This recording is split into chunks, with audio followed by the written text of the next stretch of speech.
I want to tell you that what you have been talking about, you need to stop talking about. Brian said, well, what stuff is that? And he says, quote, we know that you were with Linda Moulton Howe last Thursday night, and we know that you went to dinner at a Mexican restaurant in Joshua Tree, and we were aware of what you were talking about with her and other people, and that your experience that you had when you were on the ice, when you were in the service, we do not want you talking about that. Specifically, we don't want you talking about the scientists that you picked up after being missing for a couple of weeks. Brian said, well, how would you know about that? I've only talked to certain people. And the voice on the phone said, well, we know pretty much everything. And he said, just don't be putting that out there anymore. Certain people would prefer that you not talk about that. And Brian said, well, I'll consider that. And the phone clicked dead.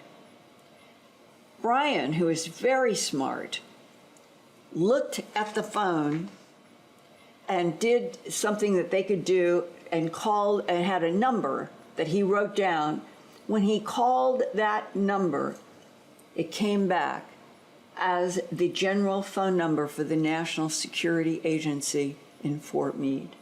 That meant, if you just put it all together, that an event in 1995 to 1997, a series of events which included the disappearing National Science Foundation scientists, by 2016 was still so sensitive that somebody in an intelligence agency in Washington, such as the National Security Agency, would go to the trouble to somehow connect into what was supposed to be a private aerospace office number for Brian S., give a warning based on having monitored us.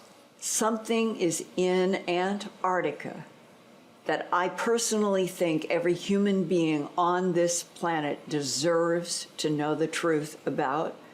And as much as I can report, as many whistleblowers who will come to me and tell me their firsthand experiences, the more I hope that I can share